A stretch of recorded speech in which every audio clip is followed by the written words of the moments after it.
Hey everyone, it's Jeremy, and I'm sitting down for this video after going on a walk for a few miles, and so I'm excited to be sitting down. I'm getting close to my 6-week mark from this spinal fusion surgery of mine, and I'm slowly but surely recovering, and I'm glad to be in my usual spot instead of laying down, having my arm get really tired from holding my phone. That's my cat Outdoor. I wanted to do this video tonight. I feel inspired to talk about my story a little bit. And how in the hell did I get into the whole twin flame shenanigans? What brought me into this world? Well, besides my mother, what got me into this whole twin flame thing, and why does it matter? Why should you care? That kind of thing. Well, I'll get right into it. I met this person on August 22nd, 2012. That should tell you that when a guy remembers a date like that, that it's significant. Us guys have a very selective memory, and the fact that I remember that is evidence to me that a significant event occurred. I got an email from this person, and right away when I got this email, I knew that they were going to have a profound effect on me and in my life somehow. I didn't know how, and I didn't know when. I just felt this sense of knowing that this person was going to change my life. And so I asked if I could meet them in person, talk in person, and I did. And I got that same sense when I talked to them in person. It was very easy to talk to them. I felt a sense of knowing, a sense of there's something very familiar about this person. Talking was easy. I had no thoughts about what should I say around this person, this woman. It was just very effortless and easy to talk to her. And over the course of the next year and a few months, hi Ator, he wants to say hi to you guys. I would reach down and get him to show you guys and gals, but got to keep the back safe. All right, back to my story.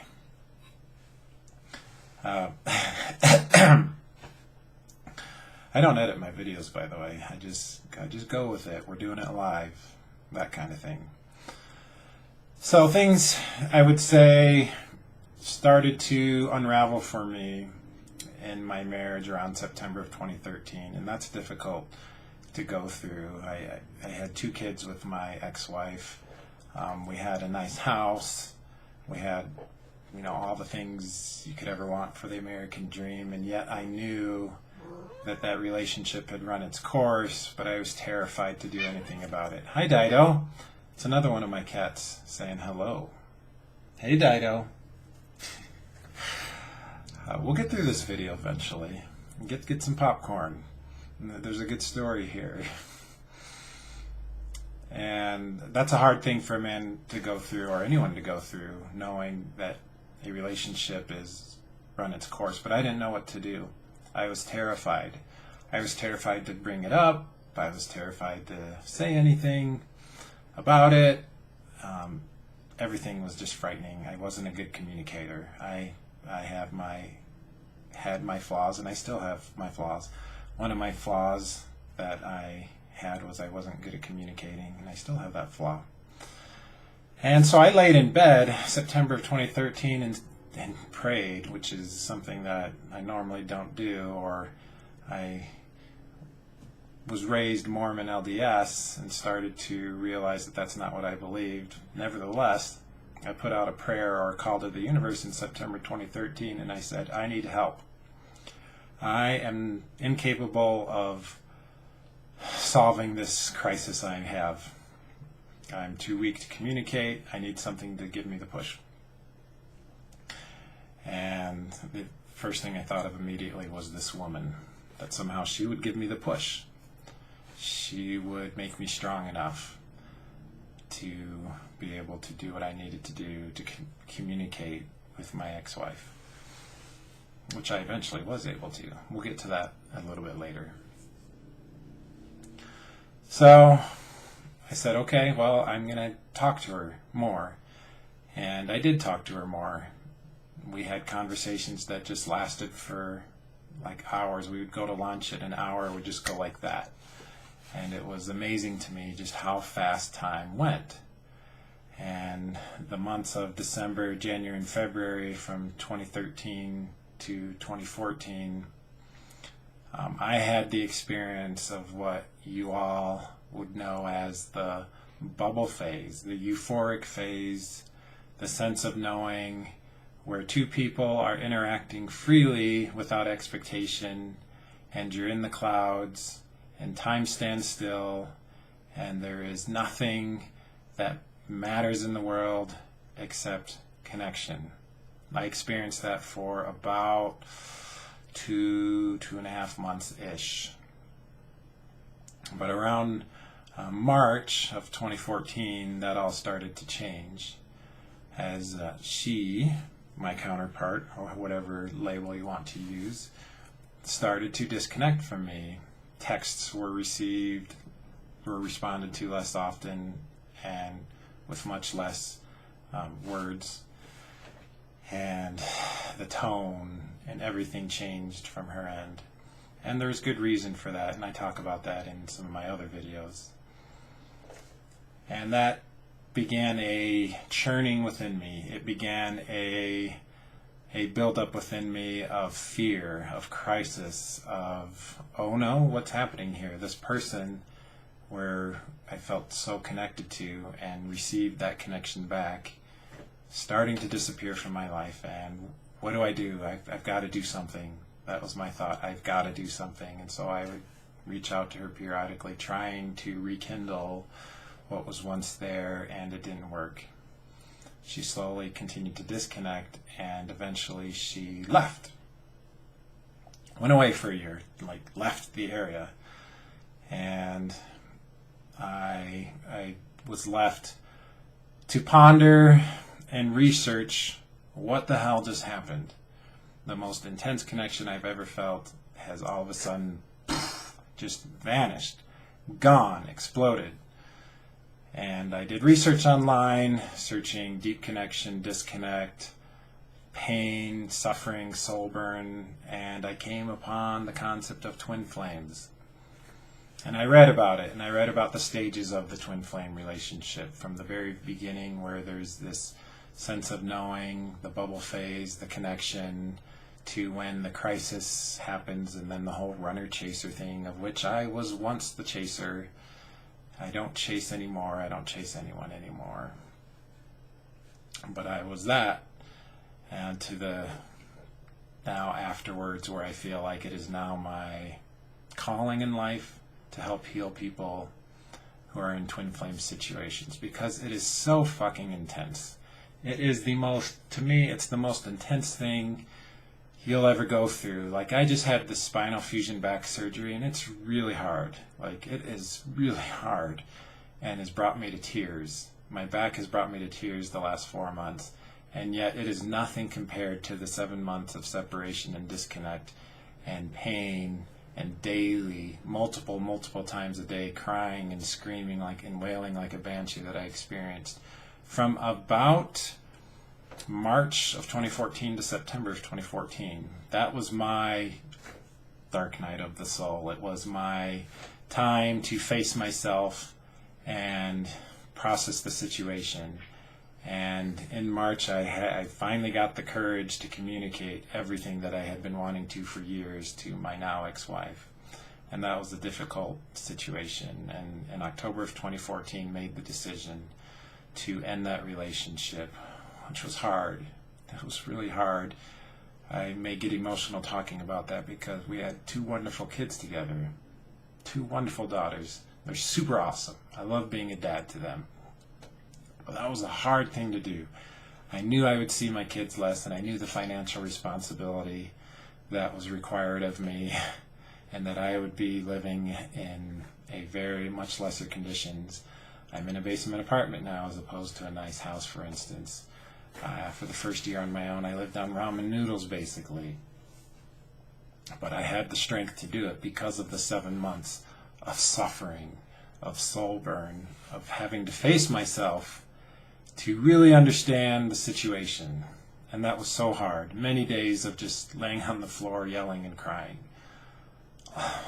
I can't describe adequately how hard it is. And I know for those of you watching who have gone through it, you know what I'm talking about.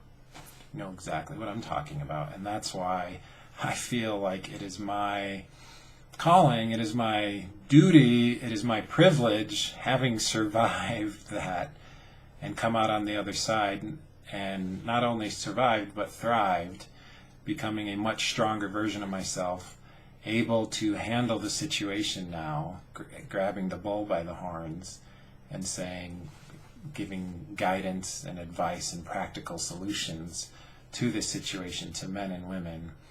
And it is so fulfilling to do that. So that those 7 months of suffering were not wasted. They were not wasted. As that time rolled around and I got on my own, I began the process of dating other people and seeing what that was like, because I'd been married for 14 years and never really dated, never really done it. And through that experience now to this point today, I've gone on probably 150 plus dates with each different people, many multiple times. I seek connection just like anyone else. I don't necessarily believe that twin flame is the one, that I'm meant to be with her. I believe that it is my choice to go out and date other people and to see if there's connection there. And that's something I've also learned. I've developed my philosophies and foundation for my life, one of being which if someone's not enthusiastic to be in my life, I move on to the next. I do. And I'm very congruent with that statement. And even if that person is the one I thought was this twin flame, I still believe she's of great importance to me in my life, a catalyst, a twin flame. Use whatever label you want to put on it. She has made a profound impact on my life. Perhaps I'll see her again and perhaps not, but I'm not sitting around waiting for that. I'm going out and looking and seeking that connection, because I think connection is a beautiful and wonderful thing.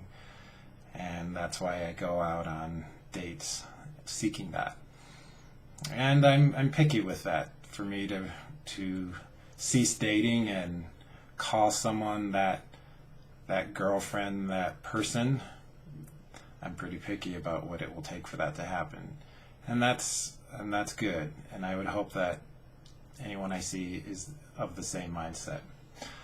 So back to the situation and being on my own, I did have some communication with her.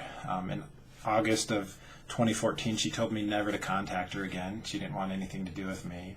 She later apologized for that and gave reasons of why, and one of which I was married, the second of which is that she felt I was being weak and needy, and the third of which that the whole twin flame thing freaks her out. I intuitively knew the first two and sort of knew the third one even before I got that email, so I wasn't surprised. Anyone who's trying to run away, think of a situation, if you're a woman, where guys keep contacting you and you're not interested, you're going to look at them as a little needy. And that was the same thing that was happening in my situation. She viewed me as needy because she had removed her interest, and I kept reaching out. I have not had any correspondence with her for over a year now, well over a year, and that's okay. I'm at peace with that. I have found my life's purpose, or at least one of my life's purpose, through this YouTube channel of mine, and doing videos to share my experience and practical advice for those of you who are now going through the situation. I've had so many wonderful experiences in the last 2 years being on my own without her. And these experiences could not have happened if she were there. She became a crutch for me, a crutch that I was leaning on for support and guidance, and that never works as a man. For you women who have been disconnected from, I suggest the same thing to you that I've done, is do the things in your life that you want to do. Exercise, eat healthy, find your hobbies, rekindle old hobbies that you may have neglected. Find out what you are meant to do in this world, whatever it may be. Could be selling nutritional supplements, could be making candles, could be doing your own YouTube channel. Whatever that is, get focused on that purpose for yourself, and that will strengthen you so that if that person ever comes back, you're solid and strong, and you will not be deterred by them. You want to get to the point where interaction with that person is just like you're talking to someone else, a friend of yours, where you're not getting unsettled emotionally. Would that happen to me if I were to see her again, the one I'm talking about? I don't know. I've said if I had to have a hour conversation with her, would I feel unsettled? I certainly would recognize the history, of course, but I don't feel like I would be unsettled. It would be like a normal conversation to me. I don't know. That situation hasn't happened. And so here I am at the end of August of 2016 doing this video now and sharing my story that I feel incredibly blessed through this situation, through all the pain and suffering. I have done so much research and studying to try and understand myself and male-female interaction, masculine energy, feminine energy, to understand and put into place things that utilize this situation for growth rather than to destroy me. I know how hard the situation can be. You can feel like it's destroying you and that you're going to crumble. And I can promise you because I'm evidence of this, that if you will work on yourself, if you will get involved in the things in your life that you're passionate about, that you will rise above the situation and become better on the other side because of it. I know that that's possible, but it takes an incredible amount of self-work, self-reflection, time alone to think and process, to cry your eyes out, to scream and yell, to hit a punching bag, do what you gotta do to get through the situation. And that has been my experience. Hey, Ator. And I know you will get through it. This is my story. This is me, Jeremy. Hey, I'm just sharing my story. I have lost all fears of sharing my story in this situation. I have lost all fears of sharing what I'm vulnerable to and what my weaknesses and insecurities are. There's a video of mine called Me Being Vulnerable, where I share some of the things that I normally would have been freaked out if someone knew. I'm not freaked out anymore. My weaknesses and vulnerabilities and insecurities are laid out to bear because I feel like by doing that I free myself. I have nothing to hide. I'm incredibly transparent. This is my story, my twin flame story. It's hard to share this publicly, I know, but it's a very freeing thing to do. So if you have a story, just tell. Make a YouTube channel and share it. Let the world hear it, because there's people out there who are going through the suffering stage of this that could use your light and your strength in the situation and your wisdom. If you have the wisdom to seek out the knowledge and find me, then I know you have the capacity to share your story and strengthen others. So, thank you for listening to my story. I've talked long enough now, and we'll see you in the next video.